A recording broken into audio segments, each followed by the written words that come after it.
Teman-teman semuanya, kita akan bahas industri kuliner dan semua peluang yang ada di sana, tantangannya, dan gimana teman-teman semuanya bisa berhasil sebagai pengusaha sukses di industri yang lagi tengah bertumbuh ini. Dan kita ditemani belajarnya ini bareng sahabat saya, Rex Marindo.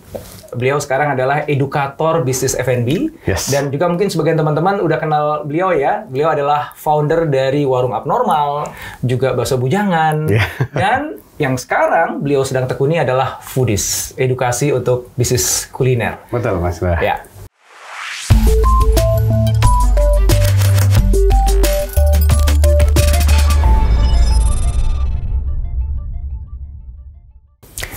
Saya ingin mulai dulu nih, bro. Sebelum kita nanti masuk lebih dalam, mengulas, mengupas, dan mau cari formula nih. Yang gue berharap begini nih, teman-teman semuanya di sini. Sebenarnya teman-teman semuanya nggak harus ada di bisnis kuliner sih. Ya. Selama teman-teman ada di pelaku industri, ya apapun industrinya, sebenarnya aku yakin banget kita bisa belajar banyak deh dari Rex di sini ya. Cuman kita gunakan angle-nya atau konteksnya kuliner aja deh supaya fokus. Dan itu kan Rex sudah punya portfolio panjang di situ ya. Sudah ngalamin jatuh bangunnya gitu. Kita tahu bahwa kalau ngomongin UMKM nih ya, di Indonesia itu kan ada 66 juta ya. Dan sepertiganya itu kuliner.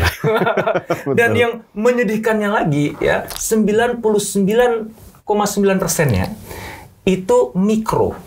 Jadi kan UMKM ya, mikro, kecil dan menengah ya. Yang mikro itu kan yang di bawah 300 juta omset setahun. Ya, itu 99,9%. Dan waktu saya buat disertasi kan industri kreatif saya ya, itu menemukan bahwa problem utamanya itu adalah mereka susah naik kelas. Waktu ketemu Pak Teten Mas Duki juga begitu tuh.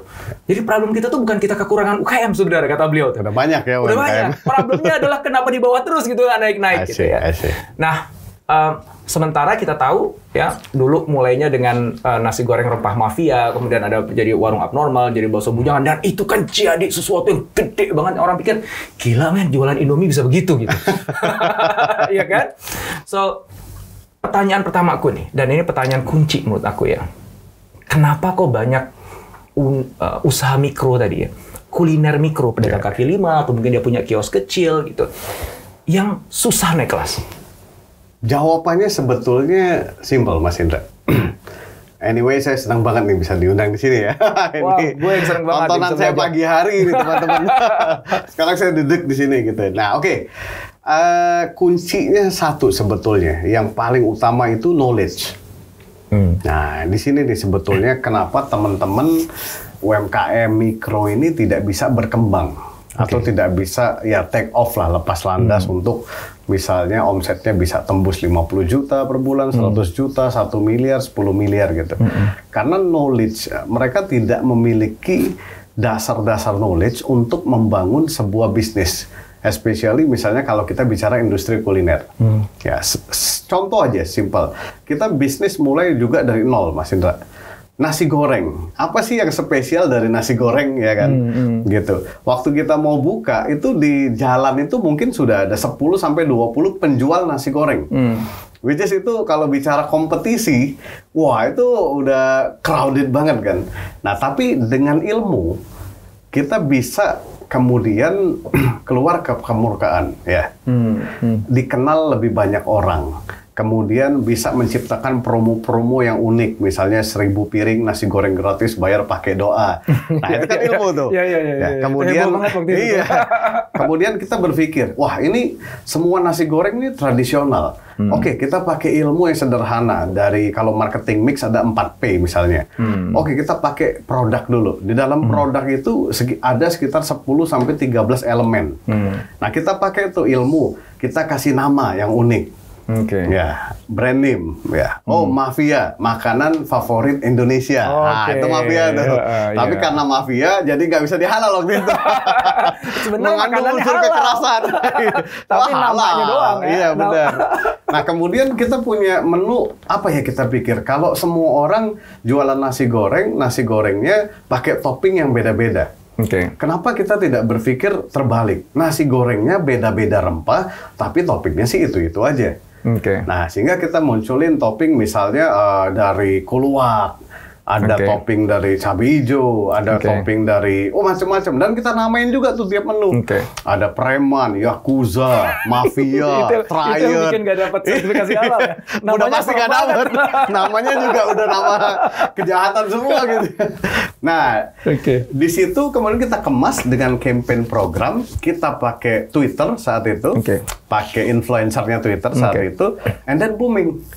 Nah, semua proses ini kan butuh ilmu Mas Indra. Nah, ini yang tidak dimiliki oleh teman-teman UMKM untuk bisa naik kelas.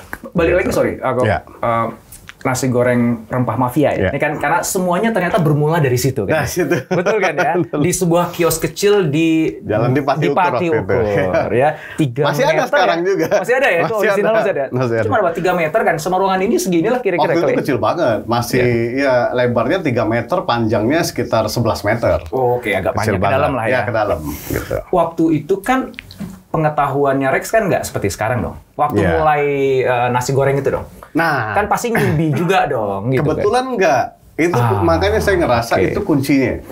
Karena kita 8 tahun sebelumnya kita itu ada di bidang brand and marketing consultant. Oh, itu bisnisnya Rex sebelum bikin nasi goreng jadi konsultan? Betul, jadi konsultan. Berarti jangan abis ini kan gue konsultan, abis ini gue jualan nasi goreng aja kayaknya nih ya. Lebih banyak cuannya jangan-jangan. Jadi kita mikir 8 tahun kita jadi konsultan, pegang puluhan klien, branding, marketing, dan lain-lain. Nah, 2013 kita berpikir, ini kita ngerjain perusahaan orang terus ya, gitu. Gimana kalau ngerjain perusahaan sendiri dengan ilmu-ilmu brand marketing ini? Nah, jadi saya ngerasa, oh ini knowledge. Kita nggak ada yang bisa masak, Mas. Ya, nggak ada yang bisa masak. Sampai sekarang? Sampai sekarang. Ya, kalau masak Indomie bisa lah ya. Udah hafal itu sih. Nah, jadi kita lihat yang sekarang kita lakukan itu, oh teman-teman ini bisa berkembang sebetulnya. Asal mereka punya kemauan untuk belajar. Yang memfasilitasi belajar udah banyak sekarang. Apalagi akses YouTube kan gampang gitu ya. Nah, jadi ini kuncinya nih, Mas Indra. Knowledge. Gitu. Kan gini juga ya, banyak orang punya knowledge nih.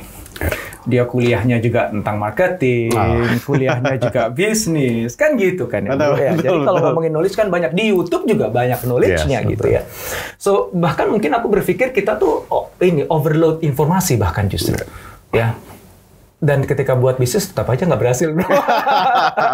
So aku yakin pasti ada sesuatu lah, not just knowledge. Apa itu yang lainnya? Oke, kalau tadi kita bahas kan dari awal banget. Jadi kalau kita lihat knowledge ini satu hal. Jadi saya lebih memilih untuk bicara knowledge di pertama, baru kemudian entrepreneur-nya. Nah, baru bicara entrepreneur-nya. Kalau bisa si pengusahanya. Ya, pengusahanya. Bahwa memang mentalnya harus bagus. Ada istilah lebih baik bakar kapal istilahnya. Jadi udah nggak ada pilihan lagi. Kalau kayak kita dulu udah nggak ada pilihan. Pilihannya cuma maju. Mundur itu nggak mungkin, karena kita udah stop. Semua klien udah selesai. Kita off kontraknya bahkan. Jadi bakar kapal bener-bener. Udah kita pokoknya harus kuat di sini. Nah, ini akan mulai nih baru. Soal kerja keras, soal hustle side, kemudian mentality, kemudian mau coba terus. Karena memang betul Mas Indra bilang, sudah punya knowledge. Kalau kebanyakan juga malah jauh lebih takut kadang-kadang. Waduh, susah ya ternyata ya. Coba bayangin. Ya? Iya, contoh gini, misalnya kita mau bisnis kuliner nih. Ikut kelas, misalnya kelas scale up, atau kelas bagaimana membangun bisnis menjadi besar. Insya Allah nggak jadi, Mas. Karena susah ya ternyata ya. Bicara supply chain, bicara operation, finance. Waduh, ini bisnis kuliner ternyata kompleks ya. Nah, ini juga insya Allah jadi. Nah, insya Allah kagak jadi. Insya Allah kagak jadi. Karena kita sering banget tuh, wah ini bicaranya mau scale up, ikut kelas nih. Soalnya di sini kita ada yang baru lulus sekolah bisnis di sini, profesor kita nih. Jadi kemampuan ilmu kita juga batasi dulu, jangan terlalu ini. Karena memang kadang-kadang, saya setuju, akhirnya kita butuh nekat. Setelah kita punya ilmunya, berikutnya kita butuh nekat. Ya, butuh belief bahwa oh ini this is the way of my life. Ya udah, gue jalan masuk gitu. Jadi udah nggak boleh ragu-ragu lagi. Kalau ragu-ragu, kemudian aduh kayaknya mendingan investasi aja. Ada teman yang mau mulai, taruh duitnya di situ. Jadi pebisnis kuliner juga kok.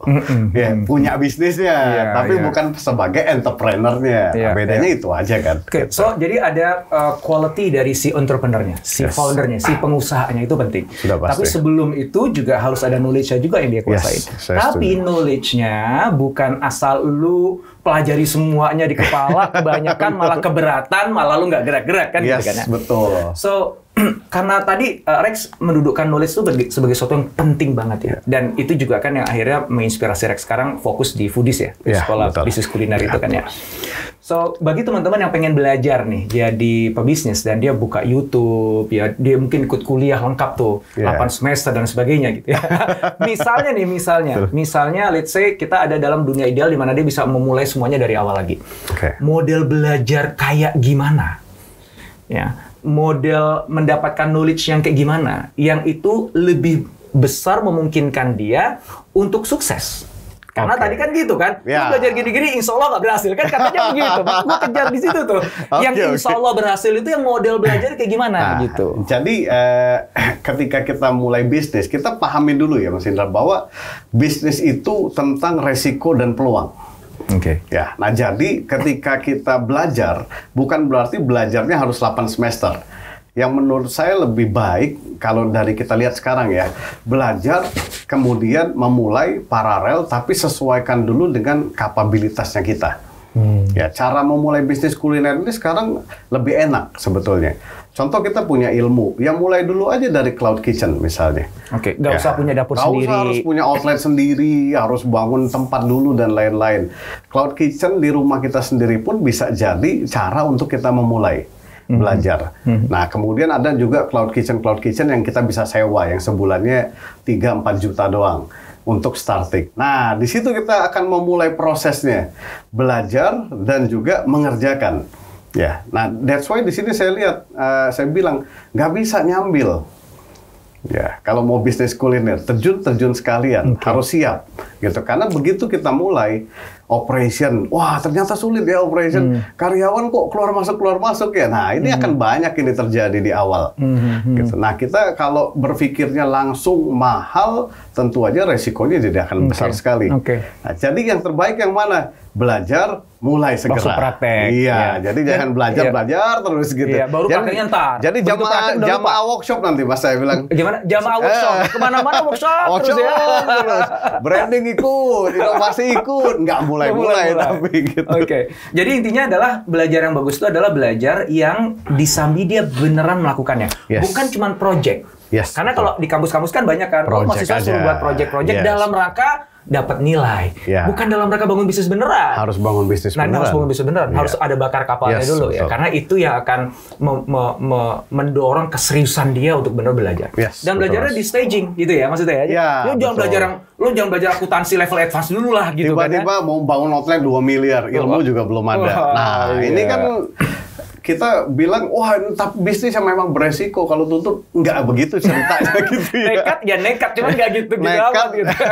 Itu mah nekat bonek gitu. Benar, saya bilang dunia bisnis itu bukan kolam berenang anak-anak. Lu nyemplung, ini sungai terus banget alirannya. Ada kompetisi, ada kompetitor, ada internal perusahaan, jadi nggak bisa seperti itu cara berpikirnya. Jadi istilahnya gini, belajarnya dia tuh mengikuti pertumbuhan dari usahanya. Ketika dia masih mulai kecil di dapur rumahnya, dia gunakan media sosial untuk jualan misalnya, ya udah dia belajar keilmuan yang bisa membuat dia kuat di situ dulu deh.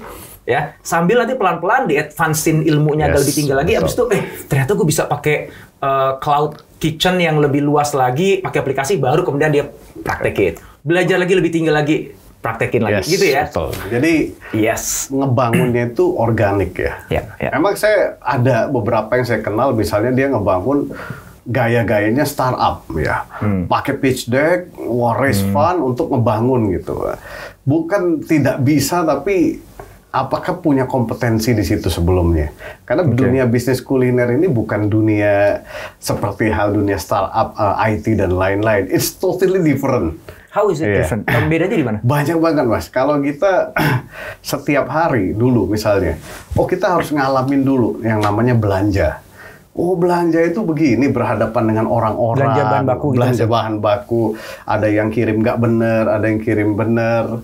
Ya, kemudian harga tiba-tiba setting 30.000, cabai naik 50.000. Nah, ini banyak. Ini baru satu hal. Kemudian sebagai owner kita mengalami lagi, waduh, ngurus karyawan susah ya. Gitu. Kita lagi rame-ramenya nih, Mas. Omset udah 2-3 juta sehari. Ya, tiba-tiba semua karyawan bilang, "Pak, kalau besok nggak naik gaji kita mau resign." Ini gimana nih? Nah, kita kan mengalami semua proses itu untuk menyiapkan infrastruktur ke depannya sehingga kita bisa besar. Siapin infrastruktur apa? SOP mulai dirapikan. Saya tahu nih kalau bikin SOP detail, berarti nasi goreng tuh harus begini. Ya, kenapa harus begini? Karena nanti warnanya akan begini. Nah, ini detail-detail seperti ini. Ya, ini nggak bisa istilah kita di coding gitu. Itu harus dialami. Ada trial and error-nya. Harus ada trial and error-nya. Ya, jadi jarang sekali saya lihat orang yang baru lulus tanpa ilmu mulai itu bisa sustain. Ya. Tadi kan dibilang begini kan, Rex kan nggak bisa masak juga. Ya. Kan gitu kan. Betul. Itulah kenapa kita mulai dari nol. Datang ke dapur setiap pagi. Berarti belajar masak? Oh iya, Mas, belajar. Sekarang berarti bisa dong bikin nasi goreng ya? Bikinnya bisa, tapi dulu resepnya, ya itu temen yang buat. Jadi yang penting ngerti nasi goreng enak tuh kayak gimana. Ya, betul. Bahwa nanti yang jago banget ngebuat yang enak tuh orang lain nggak ada masalah. Ya? Kita bisa hire chef kan untuk itu kan ya? Dengan ilmu, contoh, kita tahu bagaimana sih kita bisa membuktikan bahwa produk ayam geprek gua enak misalnya. Cari target market, lakukan riset. Ya, bikin blind test. Misalnya dengan kompetitor, dengan produknya kita. Blind test. Coba ke orang. Nah, untuk berpikir kayak begini butuh ilmu. Pakai kan? ilmu. Iya. Itu bedanya pengusaha yang bonek sama pengusaha yang pakai ilmu itu bedanya di situ. Itu dia poinnya. Jadi jangan, produk lo enak ya? Iya dong, kata nenek kakek gue enak nih. Target marketnya siapa? Itu anak-anak yang kuliah. Jauh banget kan bicara enaknya. Ternyata pas di-deliver, ini apa nih rasanya aneh banget. Nah, sebenarnya kalau dengan ilmu sederhana kan, kita tidak perlu bayar agensi riset juga. Teman-teman ayo dites ke 30 orang. Ayamnya samain dengan kompetitor, dites mana enak. Kalau 28 bilang udah barang lo minimal enak lah udah. Nah, seperti itu. Jadi waktu pas jualan nasi goreng dulu dengan kios sempit itu udah pakai A/B testing.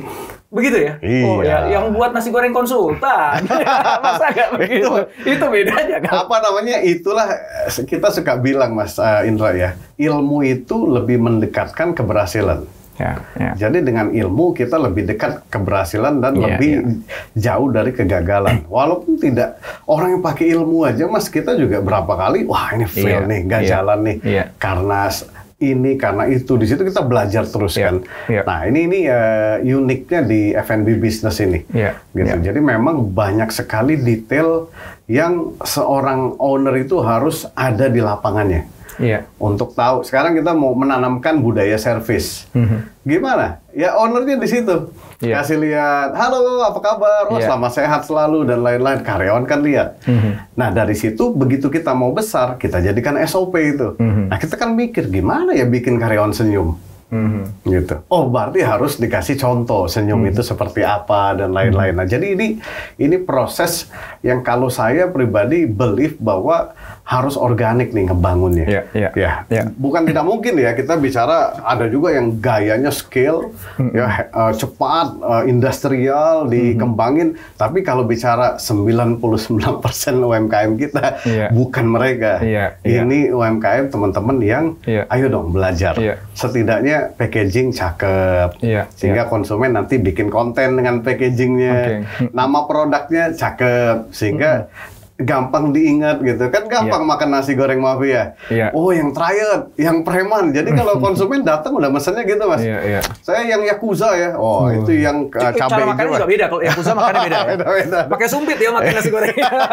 Harusnya itu dulu ya, nggak kepikiran saya dulu. Harusnya bentuknya pedang gitu ya. Makin nggak bisa dihalal nanti. Oke, ini teman-teman semua yang nyimak ya. Kalau aku meyakini nih bro, kalau yang semua tadi kompleksitas yang diceritain itu sebenarnya kan bukan cuma di F&B ya. Misalnya fashion juga punya kompleksitas kan. Kria ya. Kalau kita lihat 3 terbesar di UMKM Indonesia itu kan sektornya itu ya. Food ya atau kuliner, kedua adalah fashion, ketiga adalah kria gitu ya. Cuman memang kalau food ini kan urusan cita rasa ya. Dan Indonesia itu kan begitu kaya dengan rempah, dengan jenis masakan, dengan macam-macam gitu. Jadi variabel yang harus diuji cobakan, ditestingkan tuh banyak banget. Dibandingkan kalau misalnya kita buat aplikasi gitu ya. Ya pasti ada lah, harus ditestingkan banyak ya, dia ditestingkan ya, UI, UX dan sebagainya gitu. Tapi variabelnya relatif masih bisa dikontrol pada level tertentu gitu.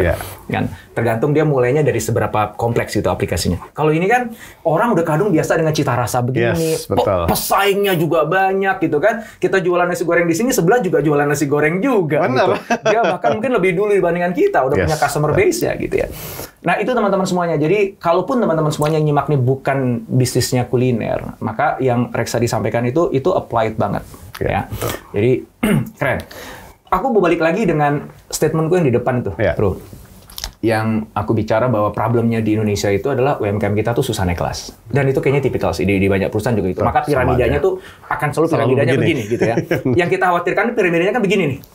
Jadi yang bawah tuh makin banyak, yang atas makin dikit. Ya harapannya kan piramidanya begini dong gitu kan. Ya artinya yang bawah ini banyak yang naik ke atas gitu. Nah, kan lu pernah cerita tuh bahwa skill bisnis itu akan menentukan gaya permainannya kan.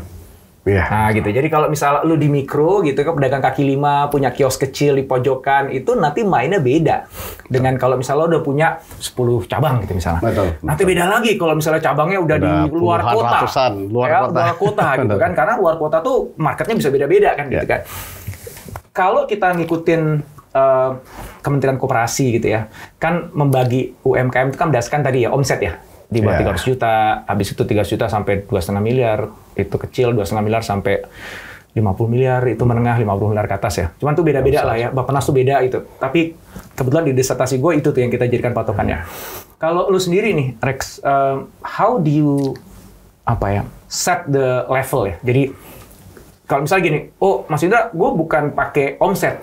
Meleveling UMKM itu gitu ya. Pakai apa misalnya jumlah cabang kek atau jumlah karyawan kek gitu.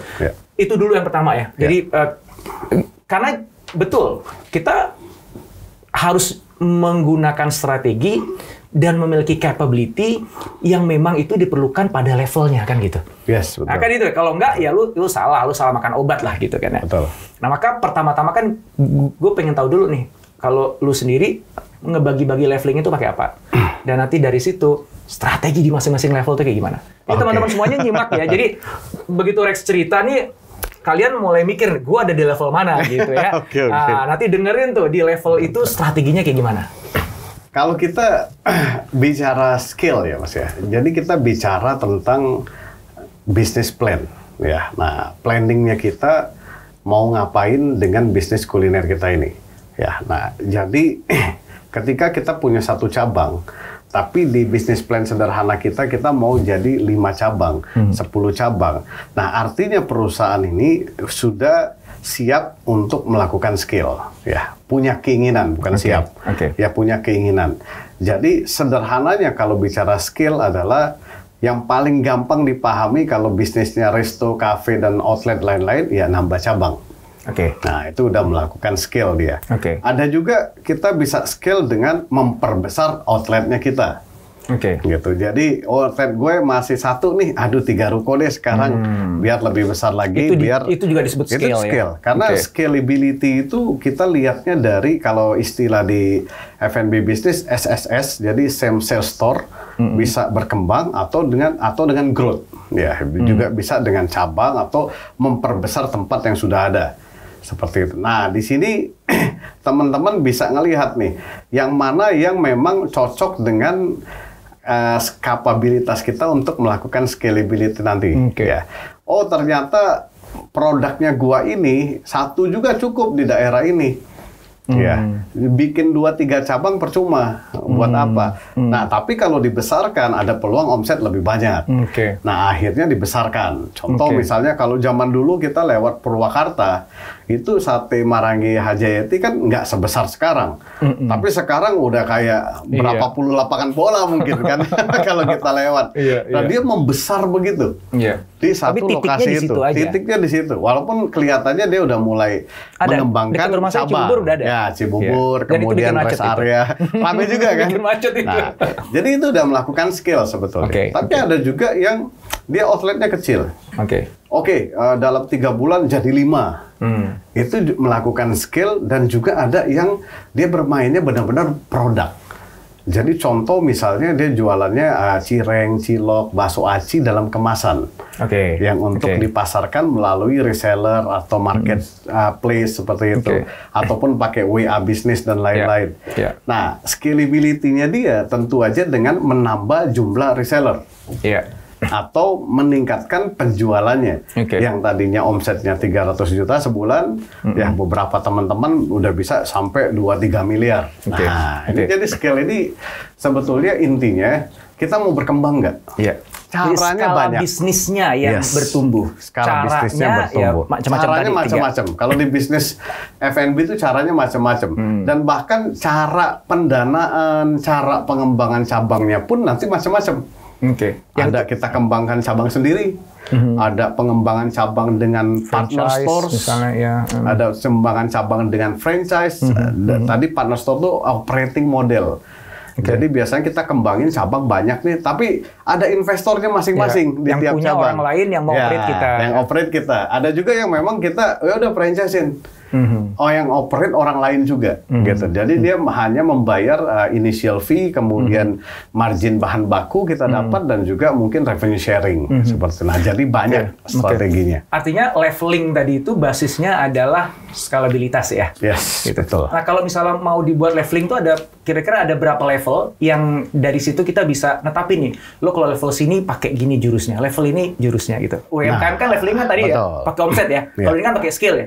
Nah, itu ada berapa level dan skillingnya gimana tuh? Kalau level ini tuh omset, bukan omset ya, apa tadi? Skillnya seberapa, levelnya skillnya berapa gitu? Jadi sebetulnya ya kalau dari pengalaman kita Mas, dari 1 menjadi 2-3 cabang, itu udah punya game yang langsung berbeda. Jadi ketika 1 cabang, kita produksi sendiri aja deh misalnya bumbunya.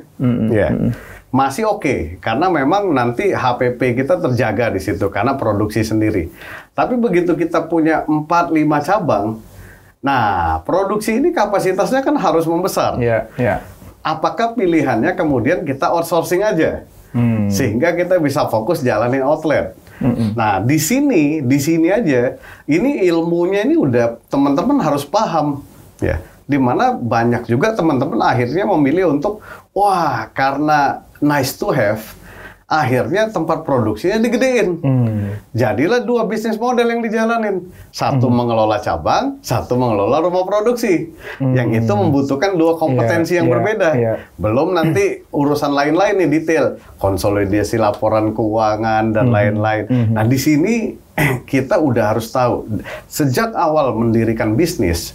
Kalau kita serius mau bahwa bisnis ini harus berkembang dan menjadi besar, kunci jawaban apakah kita akan skill tidak itu di bisnis plan-nya. Kita nggak usah pusing bicara bisnis plan kompleks-kompleks, tapi intinya 2 tahun, 3 tahun mau ngapain? Mau punya cabang berapa? Mau sebesar apa? Itu kan ilmu yang bisa dipelajari. Exactly seperti teman-teman startup. Ya, mereka kan menghitung Samson seperti itu. Nah, harusnya teman-teman F&B ini juga begitu. Ya, minimal ngitung. Ternyata kalau 2 tahun kok bisa bangun 30 cabang. Nah, jadi ada persiapan dari sekarang. Nah, belajarlah ilmunya.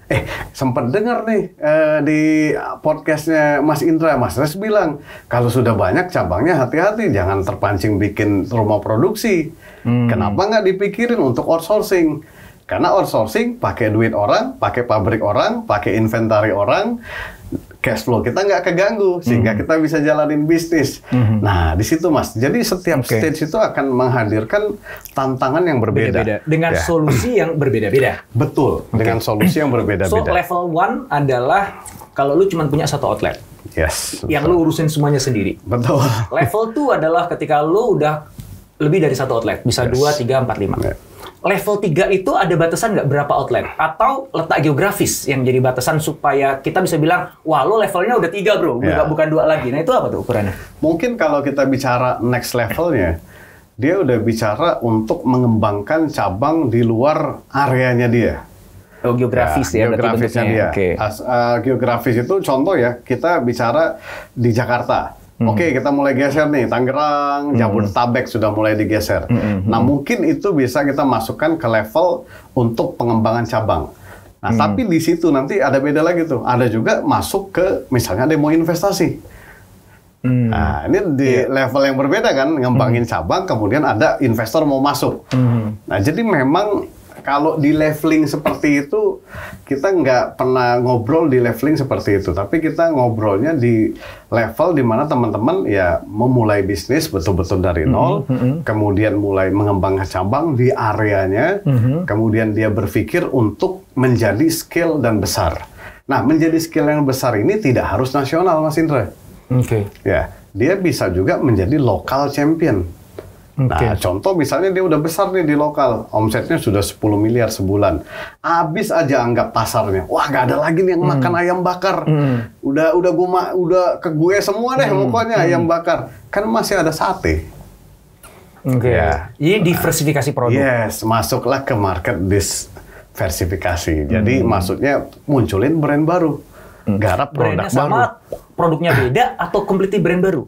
Bisa dua-duanya, tapi completely kalau menurut saya lebih suka pakai brand baru. Karena brand lama positioningnya udah ayam bakar. Nah, begitu mau masuk ke game yang baru, sate, jangan sampai brand ini. Iya. Jadi banyak sekarang, ya kalau kita lihat, grup-grup di sebuah kota itu mengelola portofolio brand. Dia jago di kota itu.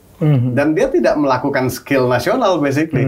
Ya, dia menjadi lokal champion, menjadi raksasanya di lokal, udah cukup seperti itu. Karena nanti stage kalau bicara nasional, wah gamenya lebih kompleks lagi Mas. Ya, supply chain, local competition, gitu, regulasi. Local competition yang di luar home base-nya dia, gitu ya. Kalau kita jago nih Mas, bikin coffee shop di tempat kita, ya. Hebat deh kita ngapa-ngapain. Nah, misalnya di Bandung, pindah Jogja, itu totally beda ya? Game yang berbeda. Kita kadang-kadang kita bingung, COGS hitungnya gimana sih ini orang Jogja? Kebanyakan sedekah kayaknya. Harganya murah-murah banget. Iya, gitu kan. Itu makan nasi lengkap ayam telur itu berapa tuh? 8.500 gitu ya. Nah, ini kan udah harus, lokal beda banget ya. Oke, pindah ke Aceh.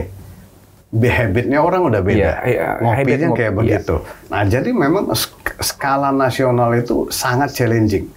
Karena dia bukan lagi bicara soal viral, ya brand kita bukan soal viral-viralan, tapi ini udah bicara infrastruktur. Nah, infrastruktur di dalam itu adalah seperti supply chain, operation, learning management system, semua yang kadang-kadang kalau kita bicara di kelas scale up, Mas, Pak, teman-teman yang datang ini nggak paham, Mbak. Ini ngomongin apa sih? 3PL, 4PL, learning management, supply chain. Nah, inilah yang dipraktekkan oleh brand-brand besar. Seperti Sabak, Maggi, dan lain-lain. Nah, ini PR kita untuk membangun brand nasional bisa skill. Oke, gue mulai paham nih. Jadi kalau misalnya dia punya satu outlet doang, berarti kan dia cukup berpikir tentang gimana caranya gue bisa ngebuat makanan yang paling enak yang disukai oleh pelanggan gue. That's it. Betul. Kalau makanannya enak, pelayanannya oke, dia akan balik lagi, ngundang teman-temannya, udah pasti sukses. Keep loyal customer, terus sudah. Begitu pas dia udah mulai nambah nih cabang, dia harus mulai mikir nih, itu produksinya kayak gimana. Betul. Making sure cabang satu dengan lain, ya kualitasnya sama, pelayanannya sama, kan kayak gitu kan ya. Ada permodalan juga di sana. Begitu mainnya level nasional, dia udah nggak ngomongin tentang makanan enak atau nggak enak, pelayanan bagus nggak bagus. Dia ngomonginnya 3PL tadi, logistik, supply chain gitu ya. Malah dia semakin jauh dari makanan justru malah ya. Kalau masih ngobrolin makanan, ya aneh. Makanan levelnya dia belum di level itu ya. Kalau dia masih ngomongin makanan ya. Jadi kalau masih bikin green tea aja masih salah ya, itu masih big question. Jadi kapan scale gitu ya? Lu stay di level 1 dulu aja, benerin dulu aja makanan lu gitu ya. Exactly. Nah, itu jadi menarik tuh. Jadi ketika abnormal udah begitu besar, ada di banyak kota gitu. Berarti itu teman-teman itu ya Rex dan kawan-kawan itu udah nggak mikirin makanan lagi tuh? Udah enggak, Mas. Yang dipikirin apa berarti itu? Yang dikerjain, yang jadi problemnya itu apa tuh kalau di level itu? Kalau kita lihat dulu ya dari pengalaman ya, kita bahkan dulu itu rekrut profesional udah ya, dari big company untuk mengelola supply chain harus bagaimana, mengelola finance karena emang itu ilmunya emang ilmu sendiri ya. Itu udah kita nggak nguasain ya di situ ya. Itu kita nggak nguasain. Ini yang hal yang kenapa kita berkomitmen kemudian melakukan edukasi terus untuk memberi awareness bahwa sebelum melakukan itu scale, siapin dulu infrastrukturnya. Sebelum terjun masuk ke game seperti itu, gitu. Karena itu udah dunia yang benar-benar, loh ini beda banget ya. Ini kayak apa namanya, sesuatu yang gue belum pernah ketemu ya. Nah ini kan pilihannya kita belajar dari pengalaman atau belajar dari yang sudah berpengalaman. Ya lebih enak belajar dari yang sudah berpengalaman. Mungkin kelihatan biayanya lebih mahal. Katakanlah hire profesional. Tapi dia sudah pernah ada di game itu. Setidaknya, walaupun tidak menggaranti bahwa itu akan jauh lebih baik ya, atau misalnya jauh bisa lebih sukses, gitu. Dengan kekuatan manajemen pun, COVID masuk, ya bubar juga gitu. Yang biasanya 98% duduk, orang datang, 2 tahun hilang. Itu udah game yang oh ini game baru lagi nih. COVID, oke kita belajar lagi berarti. Wah ini dan itu kalau itu belajarnya lagi nggak bisa hanya bergantung kepada si profesional sih ya. Foundernya harus ikutan mikir di situ. That's why sebetulnya bisnis kalau kita suka ngobrol sama teman-teman, kita itu harus jadi learning organization. Data, fakta, informasi, knowledge dan experience. Kita suka ngomong 5 hal ini, Mas. Davicom ini harus jadi DNA-nya teman-teman. Ya. Jadi nggak boleh berhenti untuk mencari informasi, mencari data, karena benar-benar perubahan itu in a years, bahkan in a month. Karena dulu kita Twitter tuh wah powerful banget kita, Mas, di awal-awal. Sekarang nggak lagi ya, nggak lagi. Di situ lagi mainnya. 2 tahun lalu, hampir 2,5 tahun, saya bilang nih TikTok nih udah masuk aja dulu ke TikTok deh, karena ini akan gede. Waktu itu Bowo masih dibully-bully, Mas, gitu. Yang main TikTok awal-awal tuh kan, ini apa sih ini alay dan lain-lain. Sekarang Bowo bilang, gue udah kering lo pada baru terjun. Nah ini kan perubahan cepat banget ya. Nah jadi ya any industry saya pikir bisnis itu tentang ya data, fakta, informasi, knowledge, experience yang dikelola, kemudian diambil action dan tindakan strategik. Gitu. Yang aku menarik adalah founder harus juga menyadari limitasinya dia tadi itu ya. Jadi bahwa ketika misalnya Rex bilang, kayaknya udah saatnya nih harus ada yang mikirin finance-nya kita, harus ada yang mikirin supply chain-nya kita, gitu ya. Betul. Gue tahu, tapi kan pengetahuan gue seberapa sih gitu. Bidang gue kan di sini gitu, dan punya kelegowoan untuk mengakui itu nomor 1, dan kedua akhirnya bersedia untuk invest di orang, hire orang profesional untuk running itu menjadi kunci untuk bermain di level 3 tadi itu.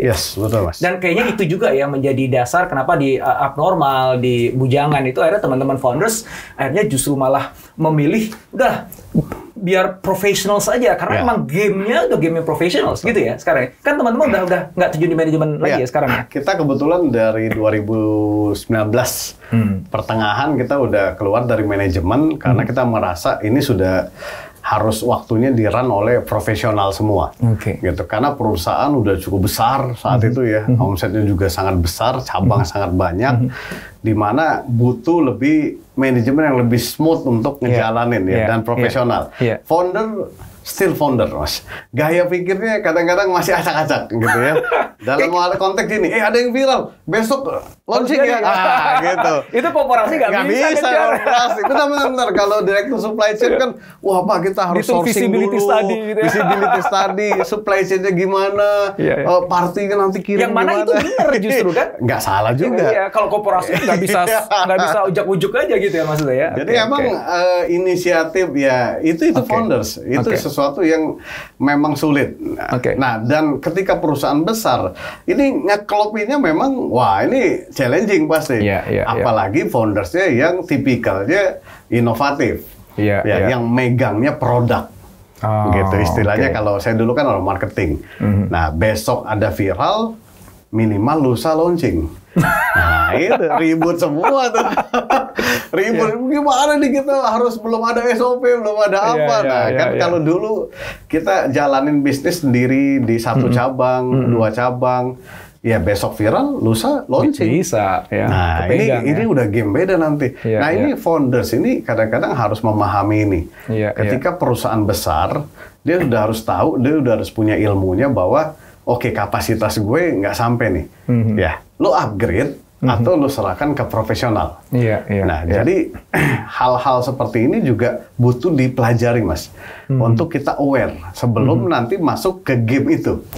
Gitu. Karena sudah masuk ke game itu nanti belajarnya jauh lebih mahal. Kalau harus belajar by doing. Nah, yang menarik kemudian setelah memutuskan ya teman-teman founder ini untuk sign ke professionals, gitu ya. Terus jiwa foundersnya kan nggak hilang, udah pasti kan. Jiwa megang produk, jiwa berkarya, pengen buat sesuatu kan pasti kan nggak mungkin hilang kalau dia founder beneran kan. Nah, yang lucu adalah kenapa kok next venture-nya, ya aktivitas selanjutnya, bisnis selanjutnya itu bukan di kuliner, tapi malah ke education. Malah bikin foodies kan? Gitu. Itu kan lompat sektoral banget gitu. Itu apa itu yang menjadi dasar keputusan itu? Sebetulnya kalau foodies sendiri kan memang kita fokusnya di edukasi bisnis kuliner. Masih nyambung lah ya, masih nyambung. Masih nyambung. Itu kan tuh beda sektornya. Satu beda. Satu edukasi, satu jualan. Kenapa ke edukasi? Karena kita melihat, Mas, dari pengalaman kita ngejalanin bisnis. Dari banyak sekali teman-teman kita ngobrol dan lain-lain. Yang kita lihat problem utama itu balik ke obrolan kita yang pertama tadi, knowledge. Nah, di situ kita merasa bahwa harus ada loh, ya, individual atau organization yang mau ya terjun, mau berkontribusi untuk melakukan democratizing dan penyamarataan knowledge ini di seluruh Indonesia kita bicaranya. Nah, jadi kita ngelihat bahwa kita bisa contribute loh untuk brand-brand lokal, peningkatan jumlah lapangan pekerjaan, kemudian juga perbaikan taraf hidup orang lain melalui edukasi yang mendorong tumbuhnya pengusaha yang punya kemampuan dan punya probabilitas dia untuk berhasil. Nah, jadi contoh misalnya, saya nggak bilang bahwa mereka cuma belajar di foodies. Mereka juga belajarnya pasti di tempat lain.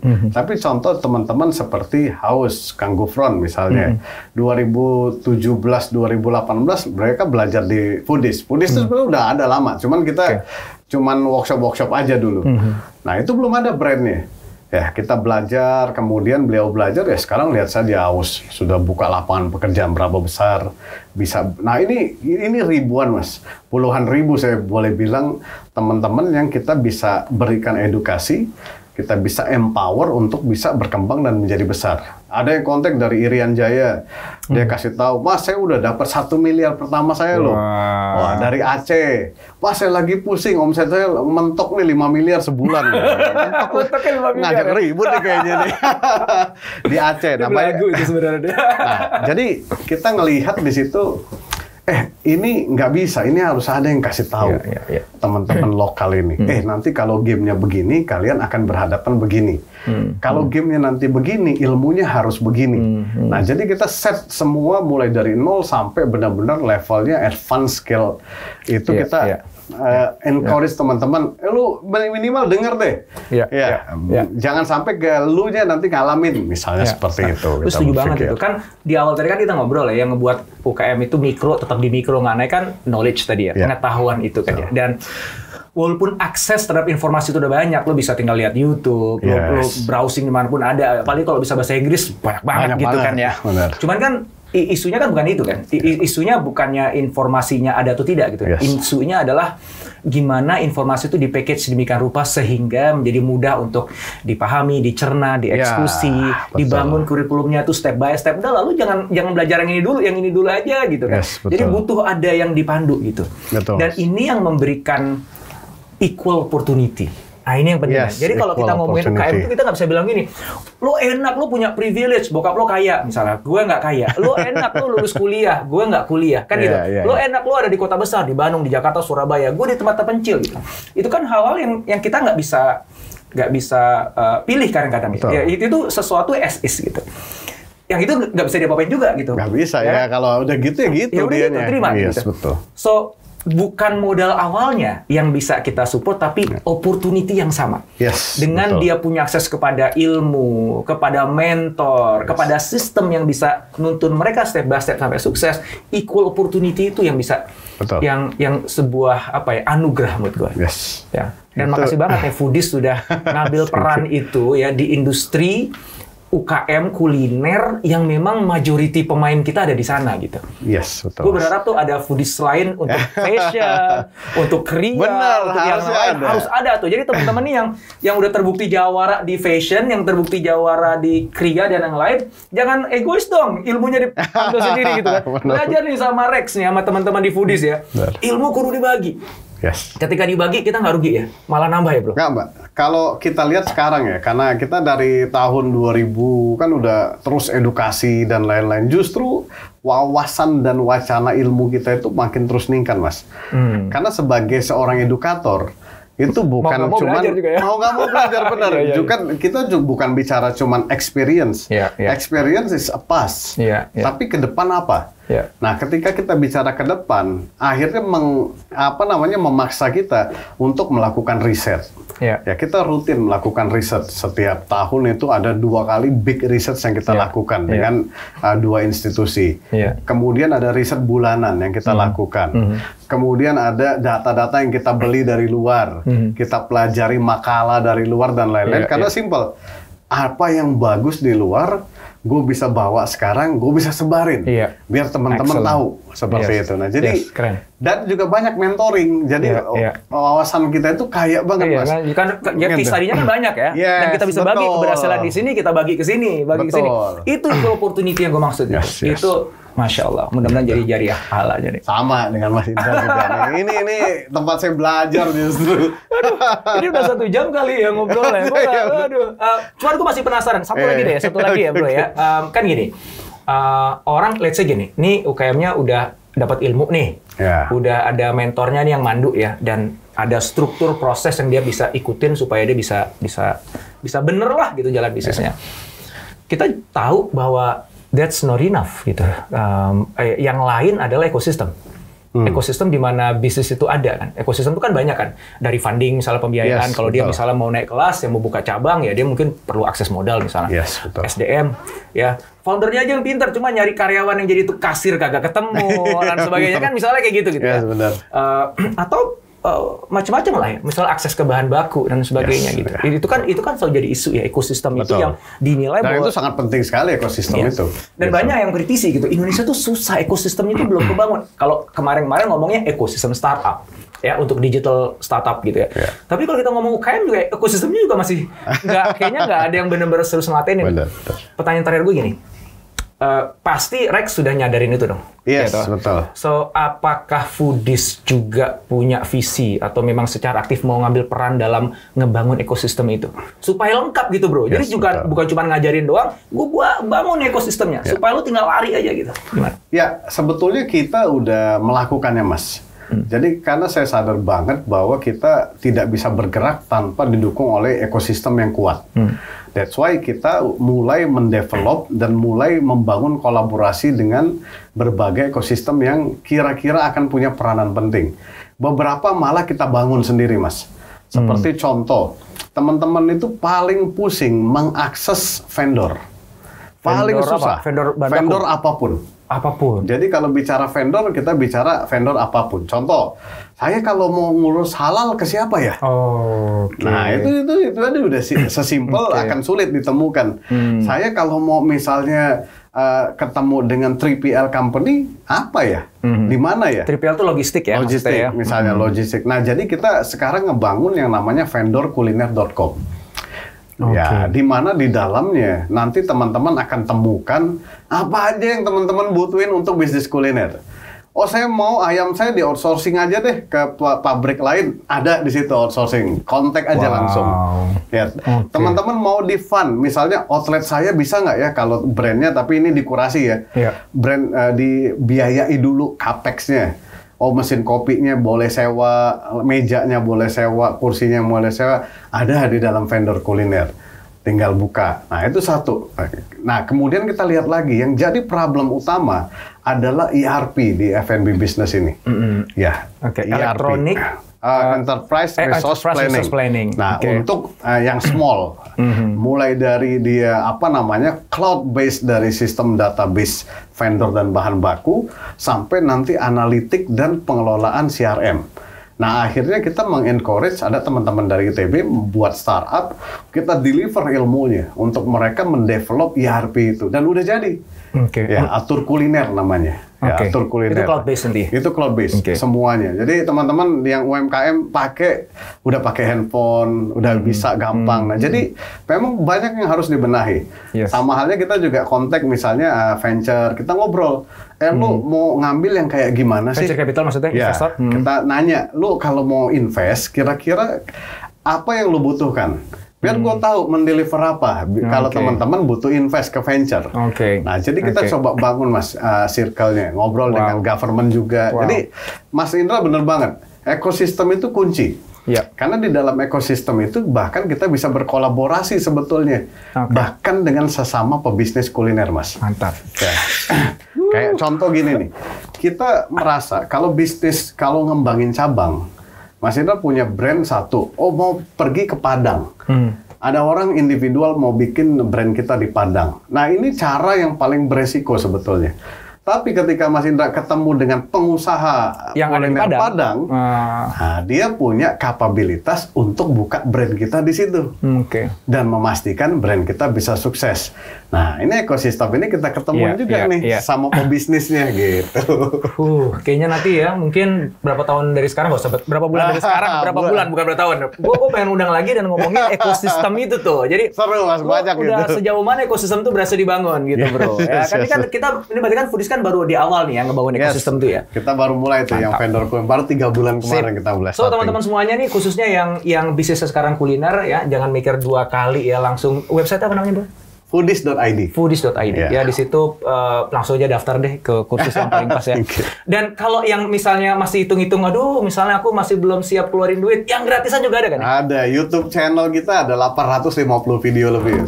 850 video nonton aja. Gitu ya. Itu ada semua ilmunya.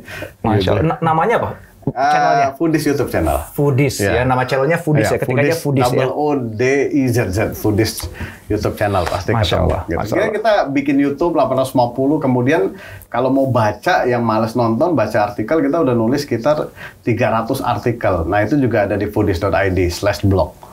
Gitu. Jadi kita banyak sekali free konten untuk ya teman-teman yang nggak bisa akses berbayar, itu ada kok gratis. Jadi nggak ada alasan lagi untuk nggak ada alasan. Ya, betul, untuk nggak sukses ya. Thank you banget, gitu. Rex, sama-sama, Mas. untuk waktunya. Saya sangat terhormat banget bisa sampai di sini. Thank you. Insya Allah manfaat banget nih. Thank you so much.